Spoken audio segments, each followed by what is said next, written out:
Olá, meu nome é Luciano Eloy, eu sou responsável pela área de vigilância e controle dos acidentes por animais peçonhentos no estado de São Paulo e, juntamente com o Dr. Carlos Medeiros, do Hospital Vital Brasil, irei abordar as questões do atendimento às vítimas de escorpionismo no estado de São Paulo. Aqui nós temos uma série histórica dos acidentes no estado, registradas no SINAM, o Sistema de Informação de Agravos de Notificação do Ministério da Saúde, de 1988 para cá. Vemos na coluna número de acidentes uma crescente em relação a esses acidentes, chegando aí a mais de 30 mil acidentes em 2018. Né? E na coluna óbitos nós vemos que há uma distribuição aleatória desses óbitos, no entanto, a partir de 2015 para cá, um aumento considerável e chegando a 13 óbitos em 2018. Aqui um mapa em relação à frequência absoluta desses acidentes no estado, dividido por regiões, onde nós vemos aí, por exemplo, Araçatuba e São José do Rio Preto com os maiores números, né? E neste outro mapa, em que nós fazemos o coeficiente de incidência, em que nós pegamos o número absoluto e fazemos em relação à população daquele local, daquela região, e aí nós vemos então um gradiente do litoral no sentido litoral para o oeste do estado, em que a região do extremo oeste apresenta aí as maiores incidências. Os óbitos pelo escorpionismo, pelo acidente escorpiônico no estado, de 2016 a 2019, nós tivemos 35 óbitos. Desses 35, um pouco mais de 85% foram em crianças até 10 anos. Os outros óbitos foram num adulto, 3 idosos e uma criança de 12 anos. E 30 desses óbitos, então, em crianças até 10 anos. Nós vemos aqui que temos claramente um grupo de risco para o óbito, né, para o acidente escorpiônico, que são as crianças até 10 anos de idade. Aqui tem um quadro que mostra o número de acidentes em 2018, dividido por faixa etária e classificado aí em relação aos quadros clínicos, leve, moderado e grave. Vemos nitidamente na faixa azul, em relação aos adultos de 20 a 64 anos, que essas são as faixas mais acometidas, né? Chegamos aí a mais de 6 mil, mais de 7 mil acidentes no ano. Em compensação, na faixa das crianças, nas faixas das crianças, né, nós temos aí, não chegamos nem a 2 mil acidentes, nem a 1.500 acidentes em determinadas faixas. No entanto, quando nós olhamos para a parte clínica, os quadros moderado e grave é muito mais significativo proporcionalmente ao número de acidentes na faixa etária, quando nós estamos falando das crianças, né? Isso fica bem claro aqui nesses números. Bom, de 2018 para cá, quando nós atingimos 13 óbitos no estado, entendemos que tínhamos que conseguir avaliar e levantar os pontos críticos envolvidos nas questões dos óbitos por escorpionismo no estado de São Paulo. Identificamos, então, o tempo decorrido entre a picada do escorpião e a chegada desse paciente até o primeiro atendimento, que nós estamos chamando aqui de primeiro tempo.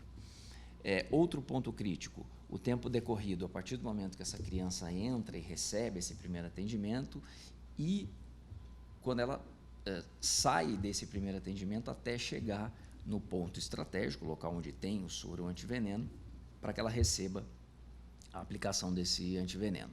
Este nós estamos chamando de segundo tempo. A conduta médica também foi um ponto crítico identificado, considerando aí que pela avaliação dos relatórios de óbito nós constatamos iatrogenia, tanto no diagnóstico como na terapêutica, e, como nós já vimos, a idade, né? Crianças até 10 anos compõem um grupo de risco para o acidente escorpiônico no estado. Para a mitigação e resolutividade desses pontos, então, em relação à conduta médica, capacitações e atualizações das equipes de médicos e enfermeiros, que iniciou-se em 2019 ainda. Nós continuamos com essas capacitações hoje, e este vídeo treinamento também faz parte desse processo de atualização das equipes médicas. Em relação ao primeiro tempo, ou seja, da picada até a chegada no primeiro atendimento, nós não vamos abordar aqui neste curso, porque isso está relacionado à parte de comunicação e saúde da Secretaria de Estado, né? E nesse momento está sendo desenvolvido aí uma forma da gente conseguir atingir a população de maneira eficiente para que ela perceba o quanto antes a possibilidade do acidente escorpiônico e que chegue com essa criança no atendimento médico o mais rápido possível. Já em relação ao segundo tempo e à própria idade, né, em relação aí ao grupo de risco, nós temos então, para a mitigação e resolutividade dessas questões, a redefinição dos pontos estratégicos com o objetivo de eliminar áreas vulneráveis, a redefinição do fluxo operacional de remoção, transporte e atendimento desse acidentado e a priorização para o rápido atendimento das crianças até 10 anos. Aqui nós temos um mapa mostrando os pontos estratégicos de soro antiveneno no estado de São Paulo até o ano de 2019, né, onde nós tínhamos 177 pontos estratégicos, que são esses em vermelho, né? Percebam que todo o litoral do estado, todos os municípios têm um ponto estratégico. Por quê? Porque é onde ocorre o maior número de acidentes com jararaca, acidente botrópico. Então, essa lógica de distribuição, ela foi ainda definida há mais de 20 anos atrás, em que o acidente escorpiônico não tinha tanta relevância e o que prevalecia era o acidente por jararaca. Para a lógica do escorpionismo, essa distribuição hoje não nos serve, ela não nos atende. Então, para redefinir esse mapa, utilizando agora a lógica do escorpionismo, primeiro nós definimos um tempo de, no máximo, 1h30 da picada até a aplicação do soro antiveneno. Esse tempo é um tempo considerado razoável tecnicamente, e dividimos esse tempo em 2 tempos. O primeiro tempo é da picada até a chegada ao primeiro atendimento. Como que nós avaliamos isso? Avaliamos por meio do Observatório dos Relatórios de Óbito, em que todos os pacientes que foram a óbito, eles levaram mais do que 40 minutos até chegar no primeiro atendimento. Então, definimos como 40 minutos o tempo ideal máximo para que a gente acrescentasse nesse cálculo. Então, nos sobrou 50 minutos para o segundo tempo, que é o tempo em que esse paciente, essa criança, estando no serviço de saúde, que ela possa ser removida até o ponto estratégico, referência, para que lá ela tome o soro antiescorpiônico ou o soro antiaracnídico, né? 40 mais 50, nós vamos ter 1h30. Na redefinição do mapa, nós utilizamos apenas o segundo tempo. Por quê? Porque nós estamos aqui, então, olhando para o estado e vendo onde pode haver uma unidade de saúde, né? E mesmo uma residência, porque até que essa pessoa ela vá direto ao ponto estratégico de alguma forma, né, ela já vai ter perdido um tempo considerável até ela conseguir pensar que aquele acidente pode ser um acidente escorpiônico, porque a criança vai simplesmente começar a chorar depois da picada, desesperada, ela não consegue nem falar. Quando a criança é muito pequena, ela só chora, só chora. Então, até que o papai e a mamãe vai perceber que isso pode ser um acidente escorpiônico, até que ela consiga um carro, ela pode não ter um carro ali no momento. Então, esses 40 minutos do primeiro tempo a gente já vai ter perdido, né? Esse tempo ele não pode ser considerado. Então, nós consideramos apenas o segundo tempo para fazer todo esse traçado, ou seja, quanto tempo qualquer residência do Estado de São Paulo ou qualquer unidade de saúde, hospital, possa levar até o ponto estratégico mais próximo. Feito isso, nós identificamos então e marcamos em azul as áreas vulneráveis, ou seja, áreas que estão a mais de 50 minutos do ponto estratégico mais próximo. Dessa forma, já foram e estão sendo criados por meio aí de 40 novos pontos estratégicos nestes locais em azul, que vão, a partir do momento que forem criados, vão eliminar a vulnerabilidade dessa área. Então, nós teremos o estado todo a, no máximo, 50 minutos do seu ponto estratégico mais próximo. Percebam que eu não estou considerando aqui a epidemiologia para essa redefinição dos pontos estratégicos. Por quê? Porque a gente precisa apenas de um escorpião encontrar uma criança e num local onde o fluxo operacional não esteja bem definido, né? E que não haja o ponto estratégico próximo o suficiente, né?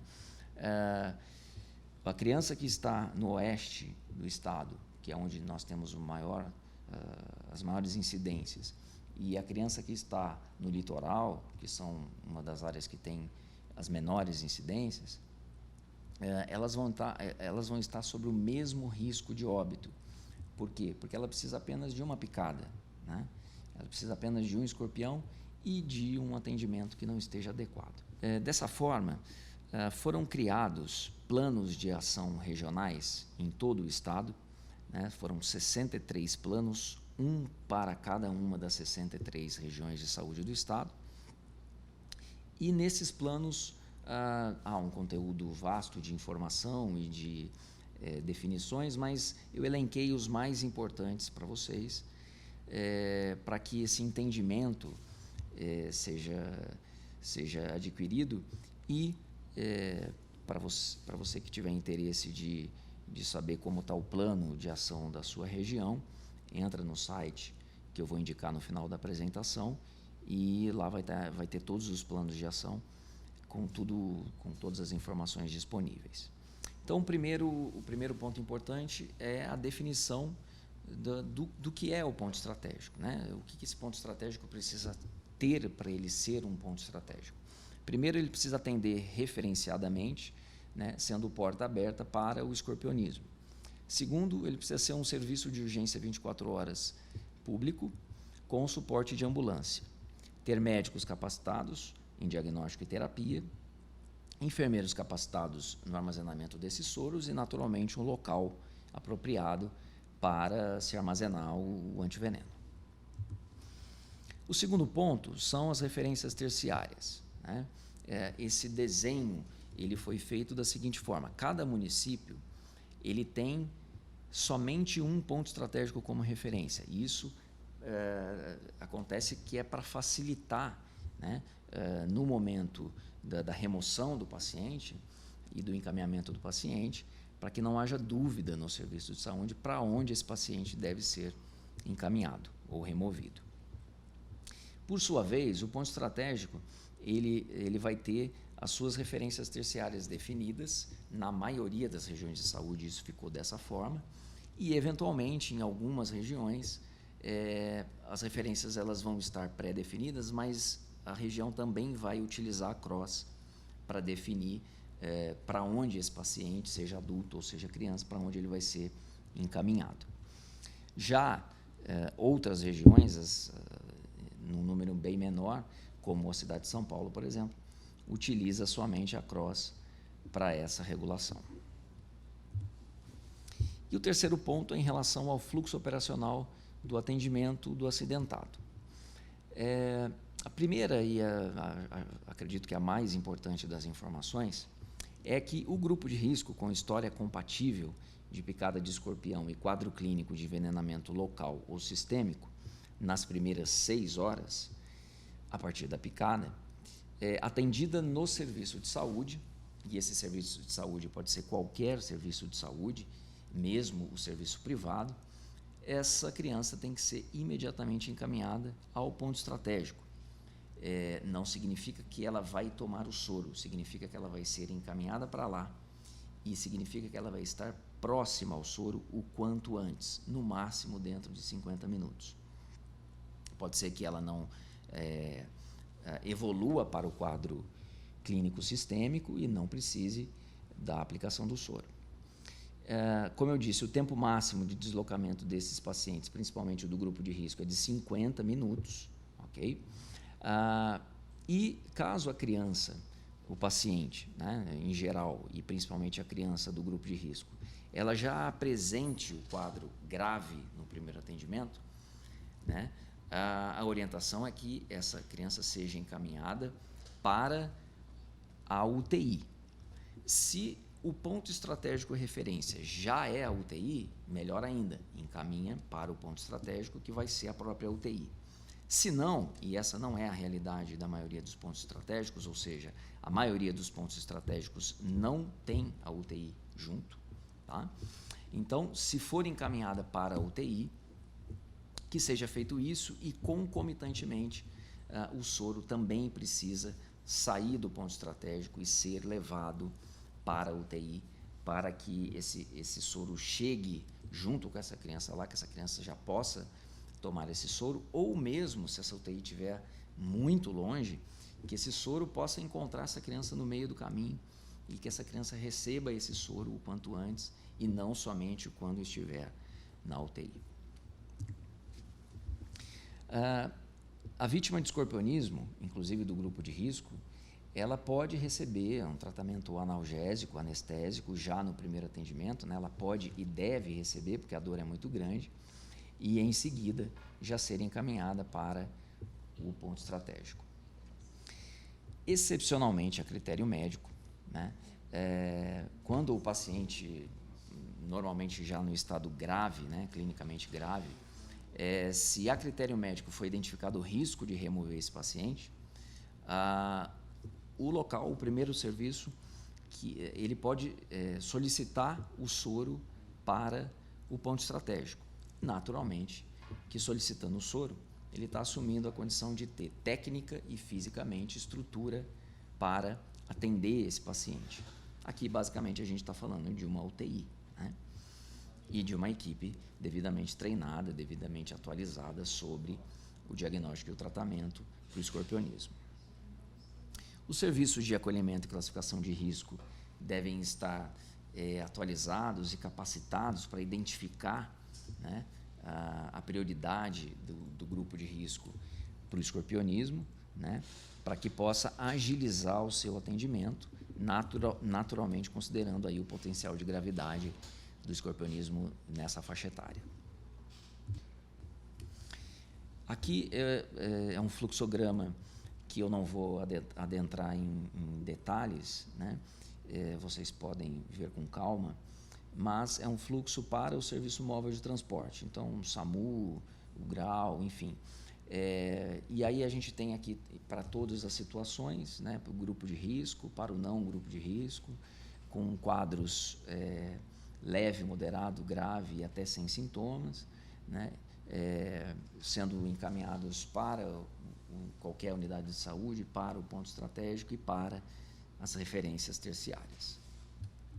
E um segundo fluxo, que é por demanda espontânea, quer dizer, a população chega por meios próprios, né, até o serviço de saúde ou diretamente no ponto estratégico, e desses locais, quais os direcionamentos, os encaminhamentos que devem ser dados para esses pacientes, né, de acordo com os quadros clínicos apresentados.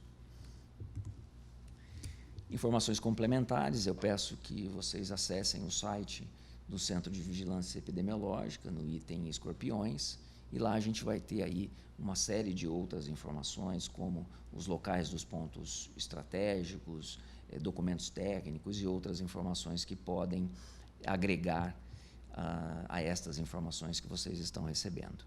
E dúvidas, entrar em contato direto com a divisão de zoonoses do CVE, pelos telefones 3066-8296 e 3066-8762, e pelo e-mail da divisão, que é dvzo@saude.sp.gov.br.